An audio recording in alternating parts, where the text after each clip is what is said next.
বলছি কলকাতা শহর খুব বড় তাই না গো? হ্যাঁ। এখানে নাকি অনেক বড় বড় দোকান আছে, হাওড়া ব্রিজ আছে, ভিক্টোরিয়া মেমোরিয়াল আছে, তারপর আরো আরো অনেক নাকি দেখার জিনিস আছে। হ্যাঁ তা আছে। আচ্ছা ও দাদা, এখানকার দোকানগুলো খুব সুন্দর তাই না? নিশ্চয়ই অনেক জিনিসপত্র পাওয়া যায়। আচ্ছা ওই সিনেমায় নায়িকারা যেসব জামা কাপড় পরে সেগুলোও পাওয়া যায়? হ্যাঁ ওগুলোকে মল বলে। কি বলে? মল মল।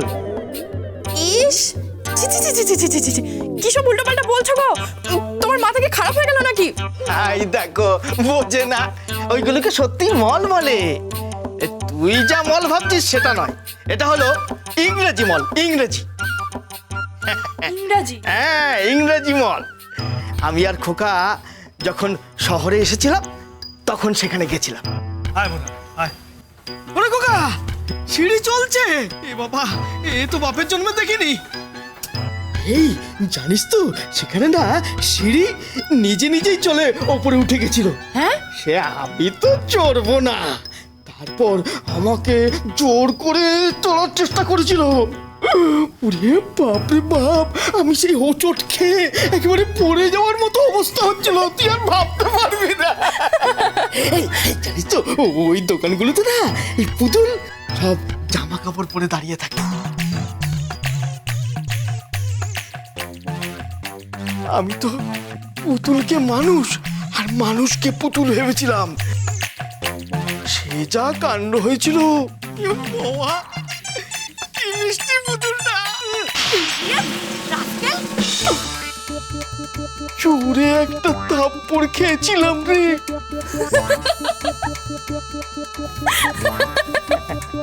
ও দাদা, আমাকে একদিন ওই দোকানে নিয়ে যাবে গো, আমার কিছু টুকিটাকি জিনিস কেনার আছে। কি কিনবি? আমি শাড়ি ব্লাউজ কিনবো, নেল পালিশ কিনবো, কাজল কিনবো। হ্যাঁ আমি তোকে সব কিনে দেবো, তুই কিচ্ছু ভাবিস না। এই চল, নাম কীর্তন হবে তো, এই কুশলমা এক্ষুনি ডাকবে। হ্যাঁ হ্যাঁ, চলো চলো চল চলো। চল।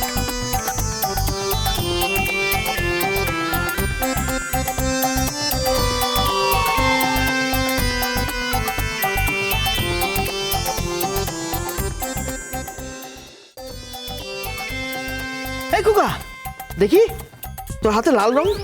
এ, ওটা ওটা রং নয়, ওটা হলো গিয়ে আলতা। আলতা? তুই আলতা নিয়ে কি করছিলিস?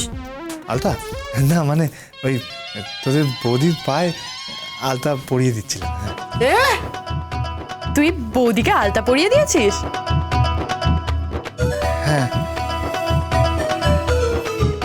জানিস তো ওই মামুনি তোদের বৌদিকে বললেন যে প্রণাম করতে, উনি করলেন না, খুব অবহেলা করলো। বলল যে আমার সামনে কোনোদিনও মাথা নত করবে না। তখন তুই কিছু বললি না? আমিও শুনিয়ে দিয়েছি যে ওনার এই উঁচু মাথা একদিন আমার এই পায়ের সামনে হেঁট হবে। হ্যাঁ আসলে তরিদেবী জানেন না যে কারোর সামনে মাথা হেঁট করলে সে ছোট হয়ে যায় না। আসলে বড় লোকের মেয়ে তো, আমি হলাম গ্রামের অপদার্থ জঙ্গলি একটা লোক, তাই হয়তো মিশ খাইনি আর মিশ খাবো না, আলাদা হয়ে যাব, আলাদা। তোর সাথে না আমি বাজি ধরতে পারি। এই আমাদের মতির দোকানের ইয়া বড় বড় রসগোল্লা, ইয়া বড় ছানার জিলিপি, 1 কুড়ি নারকেল, 2 কুড়ি পরোটা আর 1 বাটি তরকারি। কিসের বাজি? বাজি তোর থেকে না তোরই বৌদিমণি কোনোদিনও আলাদা হবে না। যেমন কৃষ্ণের নাম উচ্চারিত হলে লোকে রাধার নাম বলে, তেমনি তোর কথা উঠলে তোরই বৌদিমণির নাম উচ্চারিত হবে। তোরা নিজেরাও জানিস না তোরা দুজন পরস্পরকে ভালোবাসিস, নিজেরা বুঝিস না। আর যেদিন বুঝবি না সেদিন তোরই বৌদিমণিকে ছেড়ে যাওয়ার কথা ভাববি না, কোনোদিনও ভাববি না, কোনোদিনও না, এই আমি বলে দিলাম।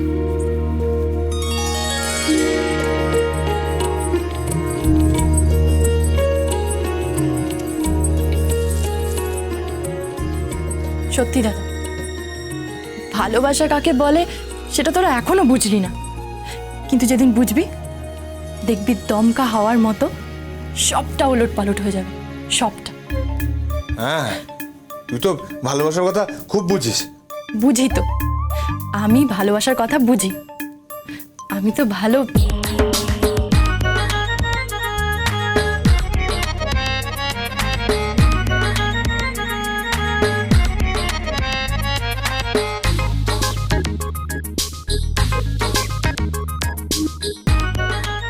না, আমি ভালোবাসার কথা বুঝি না। কি শালা বাবু, কিছু বলবেন নাকি? হ্যাঁ, না কিছু না, আসলে আজ তো বাড়িতে রান্না হয়নি, তাই বলছিলাম এক কাপ চা পাওয়া যাবে? আমি চা করে এনে দিচ্ছি।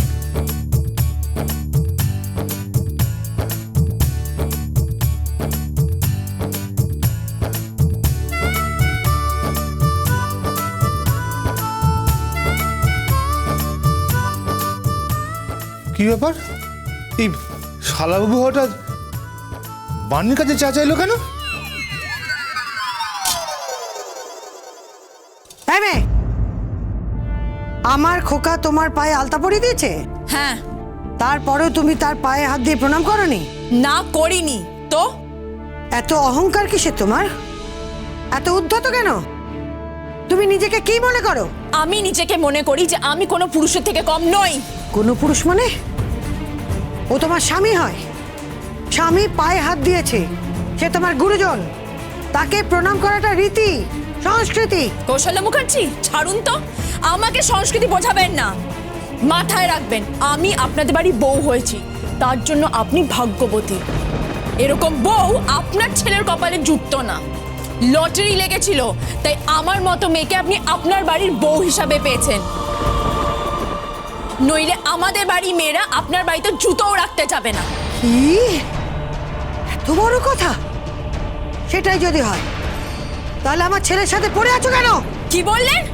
আপনার ছেলের সাথে আমি থাকবো না, ডিভোর্স দিয়ে দেবো আপনার ছেলেকে। আর কথা তো হয়েই আছে যে ছোটদার আশীর্বাদের পর আমরা আলাদা হয়ে যাব। তুই এসব কি বলছিস? তুই পাগল হয়ে গেছিস? চুপ করো চৌধুরী, আমরা আলাদা হয়ে যাব। কি করবেন আপনি? আর কি করবেন? কিছুই না। শোনো, তোমার মায়ের অনুরোধে এখানে এসেছি, আশীর্বাদ হলেই চলে যাব। এখন নাম সংকীর্তনের সময়, নির্জলা উপবাসে আছে, তাই তোমার সঙ্গে বাক বিতণ্ডা করতে আমার ভালো লাগছে না। তুমি নেহাতি একটা অসভ্য অভদ্র মেয়ে। যদি আমি অসভ্য হই, অভদ্র হই, তাহলে আপনাদের পরিবার কি? হ্যাঁ, অশিক্ষিত, গেয়, ভূত। আপনাদের কোনো যোগ্যতা নেই, স্ট্যান্ডার্ড নেই, স্ট্যাটাস নেই, করেন তো শুধু নাম সংকীর্তন। এর থেকে বেশি কি করবেন? হ্যাঁ, কি করবেন? তুমি আমাদের পুজোকে অপমান করছো। অপমান করিনি।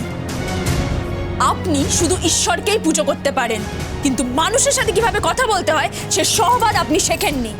চুপ করো তুমি। তোমাকে নাম সংকীর্তন করতে হবে না, দরকার নেই তোমার।